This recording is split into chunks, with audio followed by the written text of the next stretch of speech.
자, 오늘 저희들이 함께 은혜 받을 말씀 마가복음, 신약성경 마가복음 1장입니다. 마가복음 1장 1절부터 8절까지 제가 봉독해 드립니다. 이 시간 제가 봉독해 드리는 이 말씀은 하나님의 말씀입니다. 아멘. 1절입니다. 하나님의 아들 예수 그리스도의 복음의 시작이라. 선지자 이사야의 글에 보라, 내가 내 사자를 네 앞에 보내노니 그가 네 길을 준비하리라. 광야에 외치는 자의 소리가 있어 이르되 너희는 주의 길을 준비하라. 그의 오실 길을 곧게 하라. 기록된 것과 같이 세례 요한이 광야에 이르러 죄 사함을 받게 하는 회개 세례를 전파하니 온 유대 지방과 예루살렘 사람이 다 나아가 자기 죄를 자복하고 요단강에서 그에게 세례를 받더라. 요한은 낙타털 옷을 입고 허리에 가죽띠를 띠고 메뚜기와 석청을 먹더라. 그가 전파하여 이르되 나보다 능력이 많으신 이가 내 뒤에 오시나니 나는 굽혀 그의 신발끈을 풀기도 감당하지 못하겠노라. 나는 너희에게 물로 세례를 베풀었거니와 그는 너희에게 성령으로 세례를 베푸시리라. 아멘. 오늘도 주님의 은혜, 주님의 사랑, 위대하신 주님의 그 능력을 경험하는 여러분 되시기를 주님의 이름으로 축원합니다. 할렐루야. 12월입니다. 성탄의 계절입니다. 이 성탄의 계절에 여러분의 모든 삶에 이상하게, 희한하게 기쁨이 생기고 평강이 생기고, 예수님 때문에 내가 너무 행복하다 하는 은혜가 여러분의 마음에 신기한 능력으로 나타내기를 축복합니다. 이번 12월에 아픈 분들 신기하게 주의 능력으로 치유되고 회복되는 역사가 나타나기를 축원합니다. 오늘도 병원에 입원해 있는 사랑하는 우리 지체들, 주 앞에 나와 예배하고 싶지만 몸이 아파서 지금도 가정에서 영상으로 예배하는 사랑하는 우리 모든 성도들, 출타 중에 있는 분들, 지금도 해외 중에 나가 있는 모든 분들, 어디에 있든지 희한하게 감사가 있고 희한하게 뭔가 우리 생명수샘교회를 더 가고 싶은 막 그런 감동이 생기는 은혜가 넘치기를 주님의 이름으로 축원합니다. 성탄절을 기점으로 해서 그 앞에 사주, 그 앞에 전 사주부터를 우리는 대림절 또는 강림절 이렇게 이야기합니다. 대림절, 강림절, 그 말은 메시아를 기다린다 하는 의미예요. 그런 의미가 있어서 이번 12월 성탄절까지는 제가 대림절에 대해서 말씀을 증거하려고 합니다. 그리고 그 첫 번째로 선택한 것이 오늘 주의 오실 길을 예비하자. 세례 요한, 우리가 세례 요한을 통해서 주님이 오실 길을 예비했던 그 세례 요한의 믿음과 삶을 보면서 우리도 다시 오실 주님을 이런 마음으로 준비하자. 그래서 오늘 첫 번째로 마가복음 세례 요한 이야기를 선택했습니다. 오늘 여기 성경 말씀을 통해 보면서 세례 요한은 예수님보다 6개월 먼저 태어난 사람이지요. 그리고 이 세례 요한은 이 시대 당시에 가장 존경받는 인물이었고, 그 당시에 분봉왕 헤롯 왕을 비롯해서 모든 지도자들이 두려워할 만큼, 세례 요한을 두려워할 만큼 하나님의 말씀을 가감없이 전파했고 많은 군중들로부터 존경과 인기를 끌었던 사람이 세례 요한입니다. 이 세례 요한을 성경에서는 구약시대의 엘리야에 비유합니다. 구약시대 때 훌륭한 선지자 엘리야가 있었다면 신약시대에는 세례 요한이다. 이렇게 설명할 만큼 세례 요한은 정말 위대하고 존경받는 사람이었고 많은 민중들이 그 당시에 유대인들이 그를 선지자로 추앙하고 따랐던 훌륭한 사람입니다. 그런데 이 세례 요한이 그가 많은 군중들 앞에서 고백할 때 뭐라고 하냐면 나는 메시아가 아니야. 내가 메시아가 아니고 내 뒤에 진짜 메시아가 오는데 그분이 얼마나 훌륭하고 위대한지 나는 그분의 신발끈 풀어드리는 것도 감당하지 못할 만큼 나는 아주 작은 자야. 이렇게 설명을 하는 거예요. 세례 요한은 진짜 주님의 오실 길을 예비했던 그런 사람이었어요. 오늘 여기 성경 말씀 통해 보면서 우리도 대림절이라고 하는 것은 단순히 성탄절이 기쁜 소식이지만 성탄절의 그 기쁜 소식을 넘어서 이제는 이 당시에 유대인들이 메시아를 기다렸다면 오늘 이 시대에 우리는 다시 오실 주님을 기다리는 마음으로 어떻게 준비해야 될 것인가 함께 은혜 받기 원합니다. 첫째는 세례 요한은 자기의 가문, 자기의 좋은 호화스러운 집 이런 걸요 다 포기하고 광야로 나간 사람입니다.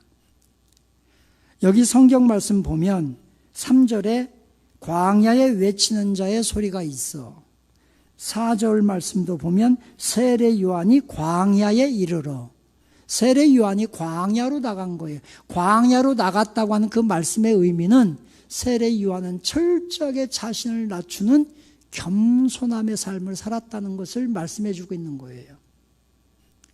누가복음 1장에 보면 세례 요한이 태어나는 과정을 자세하게 설명해 주는 말씀이 나와요.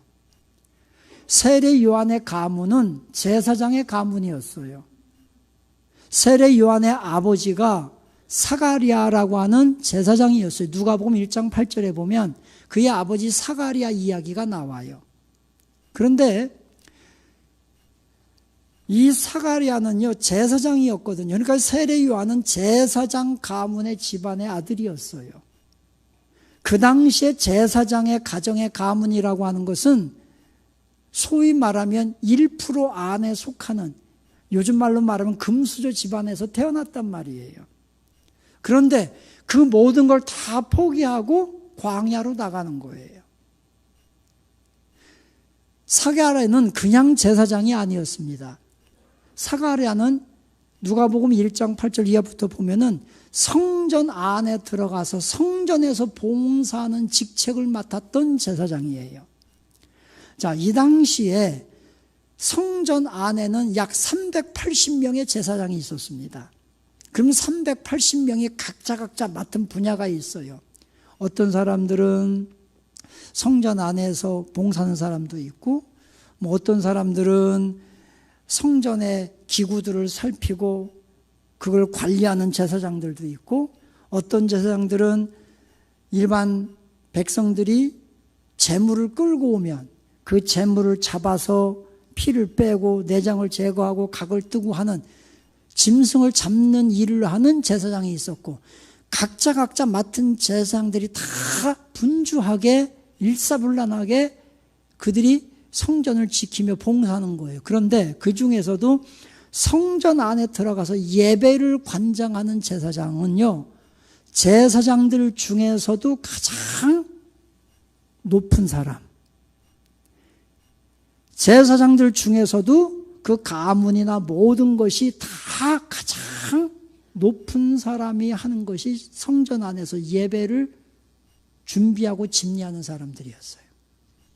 사가랴가 그 일을 맡았던 사람이에요. 그러니까 세례 요한은 가만히 있으면 그냥 그의 모든 삶이 편안하고 그냥 존경받을 수도 있고 그렇게 갈 수 있는 사람이었단 말이죠. 그런데 굳이 세례 요한이 광야로 나갑니다. 광야는 어떤 곳입니까?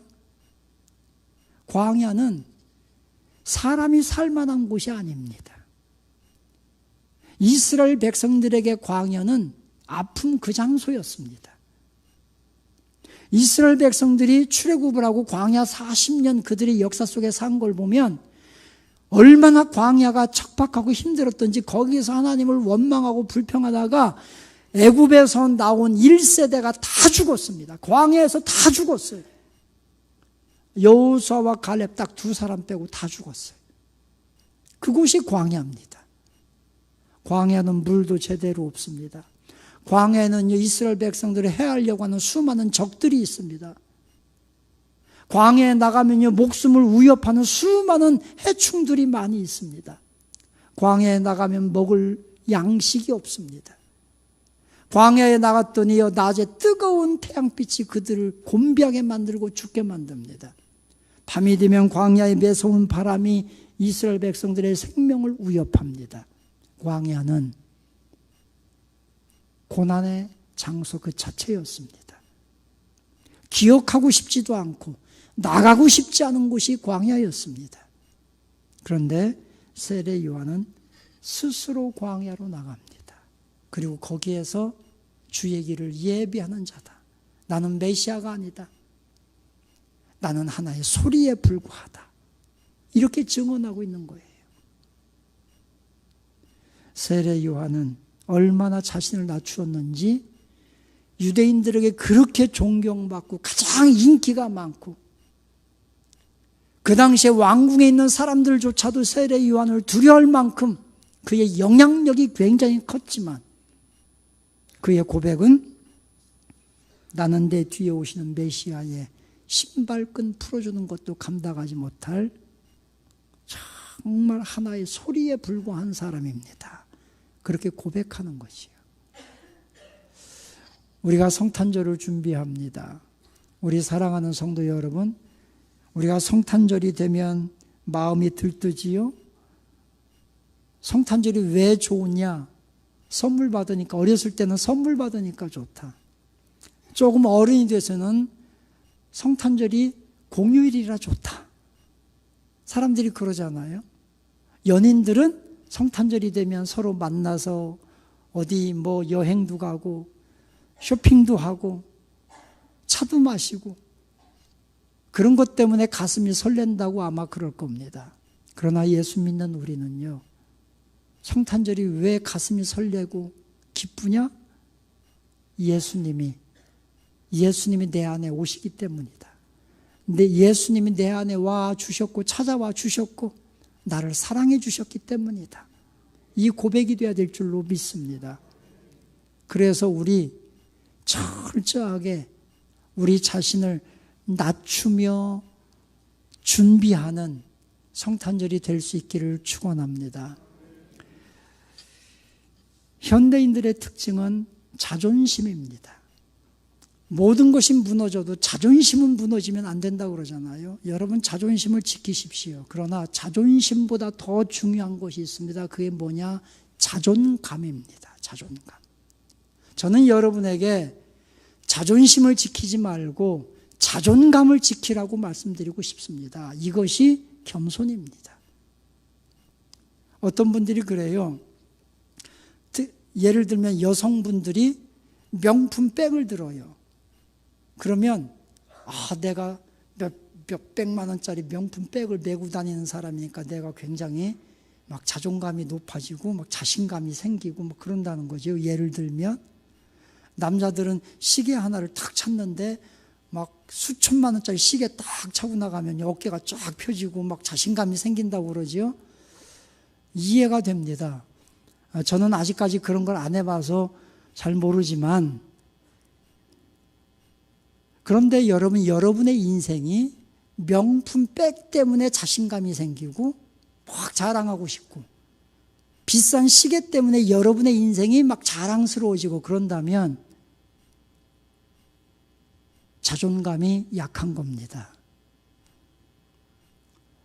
자존감이 약한 겁니다. 내가 비록 10,000원짜리 시계를 차고 말바우 시장 가서 무슨 가죽 가방 하나 사서 그걸 메고 다녀도 나는 하나님의 자녀고 어디를 가든지 나는 하나님이 사랑하시는 사람이야 라고 하는 것이 자존감입니다. 어떤 환경 때문에 내가 어떤 때는 자신감이 있고 환경이 받쳐주지 못하면 금방 시끄러들고 이거는 자존감이 아닙니다. 환경이 어떻든지 간에 나는 항상 존귀해. 왜? 하나님이 사랑하시니까. 명품백을 가졌다고 해서 교만해지지도 않아. 명품 시계를 찼다고 해서 그거 막 자랑하려고 그거 가지고 뽐잡지도 않아. 왜? 그런 거 없어도 나는 내 자체로 존귀한 사람이니까. 이게 겸손이에요. 겸손은 적극적인 거예요. 하나님 안에서 내가 모든 걸 할 수 있다라고 하는 것이 겸손이에요. 겸손을 착각하지 마십시오. 뭘 부탁하면 나 그거 못해요. 뒤로 빼는 것이 겸손이 아닙니다. 나의 능력은 부족하지만 하나님이 함께 하시고 하나님이 은혜를 주시니까 나 할 수 있습니다. 이것이 겸손입니다. 제가 겸손하게 성탄절을 준비하자고 하니까 나는 그냥 지지리도 못났어. 나는 벌레 같은 존재야. 막 이러기만 하고서 그냥 아무것도 안 한다면 그건 겸손이 아닙니다.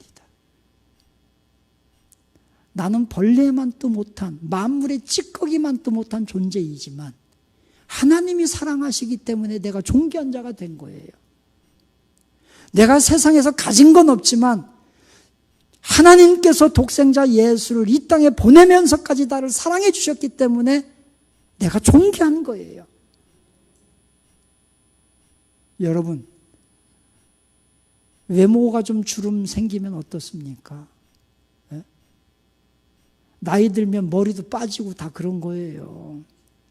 나이 들면요, 주름도 생기고 그런 거예요.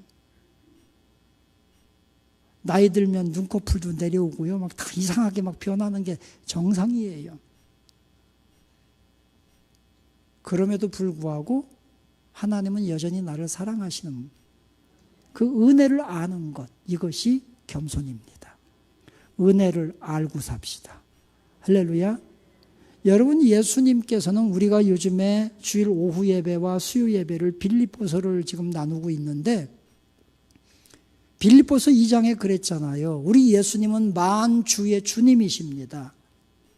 하나님의 독생자시고 하늘과 땅과 모든 권세를 다 가지신 분입니다. 그런데 그분이 자기를 낮추시되 사람의 모양으로 되기까지 자신을 낮추셨습니다. 사람이 되기까지 낮추신 것뿐만이 아니라 자기 자신을 십자가의 죽으심을 통해서 자기 자신을 천하게 스스로 버리심을 통해서 우리를 얼마나 사랑하셨는지 그 사랑을 겸손으로 보여주셨습니다.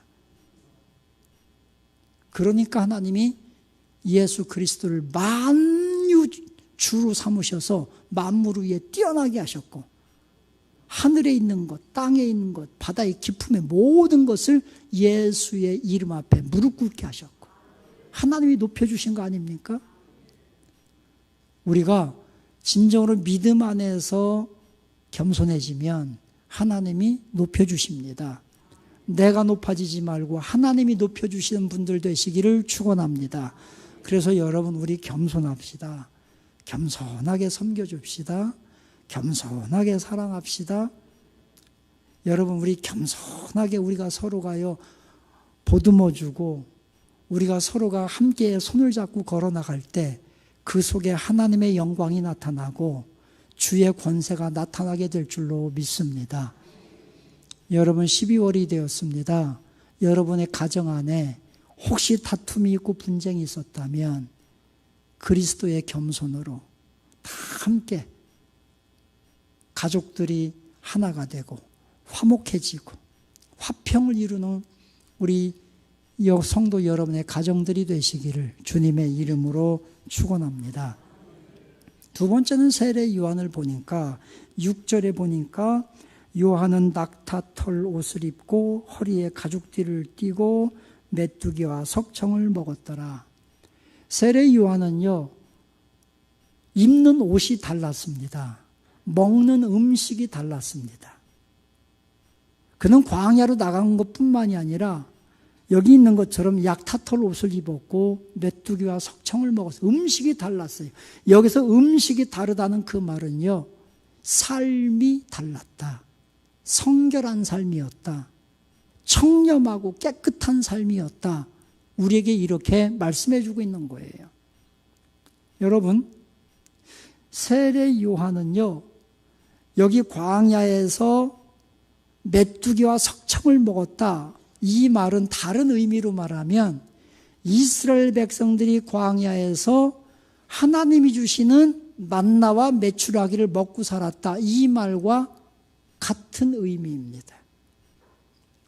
다시 이 말씀을 다시 또 우리에게 적용해 본다면 우리가 성결하고 깨끗하고 구별된 삶을 살기 위해서는 하나님의 순수한 말씀을 듣고 생명의 말씀을 먹고 준비하자는 겁니다. 여러분, 세상에는요, 혼합된 타락한 진리들이 너무나 많습니다. 세상에서 듣기 좋은 강의, 일반적인 것, 일반적인 지식이나 그런 거는 괜찮습니다. 그러나 신앙적인 것, 하나님의 말씀에 관한 거에 대하여는 우리 귀에 듣기 좋은 게 문제가 아닙니다. 우리 귀에 듣기 좋은 강의가 좋은 게 아니라 우리 귀에 듣기에 좋은 설교가 진짜 좋은 설교가 아니라 하나님의 생명의 말씀이 순수하게 전파되는 것이 좋은 말씀이에요. 왜냐하면 그것이 우리의 생명을 살리기 때문이에요. 할렐루야. 그래서 우리가 진짜 이 마지막 시대는요, 하나님의 순수한 말씀을 듣고 그 말씀을 양식으로 삼고 그리고 우리가 성장해야 될 줄로 믿습니다. 세상에 이단들이 얼마나 많은지 몰라요. 혼합된 자유주의 신학들이 얼마나 많은지 몰라요. 그래서 우리가 여러분 책을 읽을 때도 조심해야 되고, 요즘에 유튜브가 너무너무 발달했는데 유튜브를 여러분 함부로 들어도 우리가 위험한 거예요. 순수한 생명의 말씀을 들어야 되는 거예요. 그리고 그 말씀을 들은 대로 우리가 순종하는 거예요. 세상 사람들이 야고보서 2장에 보면 사도 야고보는 그렇게 말해요. 우리가 믿는다고 그래요. 우리가 믿어요. 예수를 믿어요. 세상 사람들에게 너도 예수 믿어. 예수 믿고 구원받아야 돼. 증거해요. 그럴 때 세상 사람들이 우리에게, 너희에게 네가 예수 믿고 구원받았어? 네가 믿음이 있어? 그러면 너의 믿음이 무언가 좀 보여줘봐. 네가 예수 믿고 구원받았다면 네가 예수 믿고 구원받은 그 믿음을 좀 나에게 보여줘봐. 이렇게 얘기한다는 거지요. 그러면 여러분이 예수 믿고 구원받은 그 믿음을 세상 사람들에게 어떻게 보여줄 수 있을까요? 무엇으로 보여줄 수 있을까요? 그것을 사도 야고보는 야고보서 2장 10절과 21절에서 뭐라고 했느냐? 행함으로 보여줘야 된다고 그랬어요. 행함이 없는 믿음은 믿음 그 자체가 죽은 거기 때문에 행함으로 보여줘라. 그럼 우리가 내가 믿고 구원받았다는 그 믿음의 행함이 무엇입니까? 이것이 성결한 삶이에요. 깨끗한 삶이에요. 원수도 사랑하는 그 모습이에요.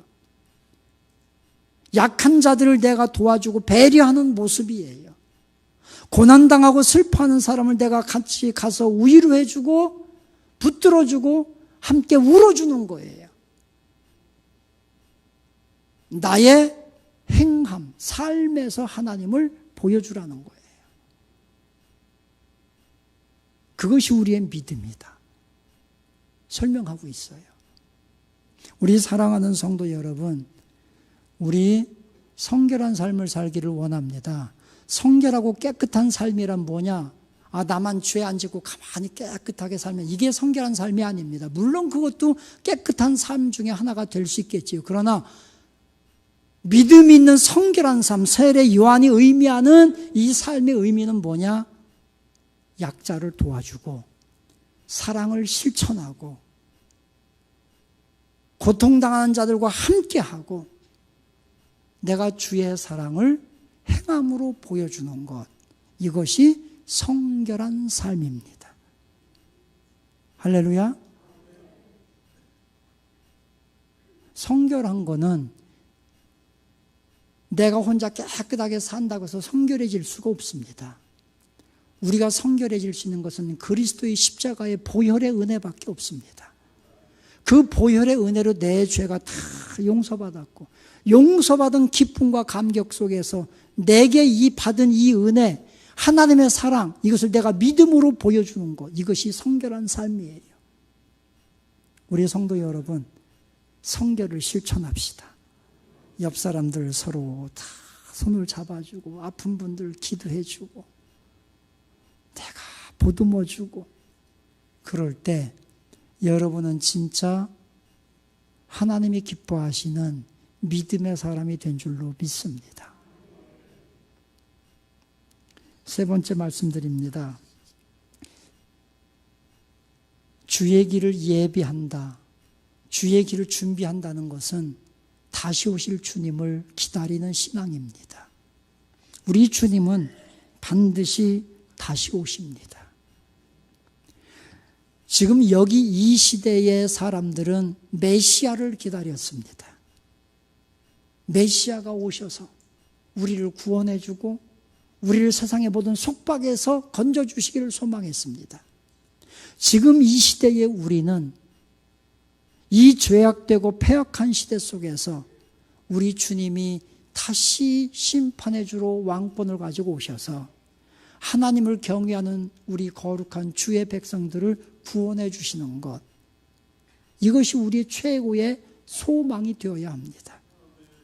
우리 사랑하는 성도 여러분, 예수님은 반드시 다시 오십니다. 우리 다시 오실 주님을 준비하는, 다시 오실 주님의 그 길을 곧게 만드는 우리 교회와 성도 여러분이 되시기를 축원합니다.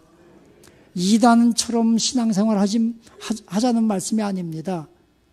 1992년도에 다미선교회, 그 이단은 다가올 미래에서 다미선교회 이 이단은요, 뭐 이상하게 주님을 기다린다고 해서, 그죠?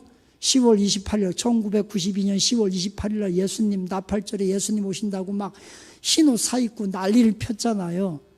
그게 예수님 다시 오실 주님을 준비하는 거 아닙니다.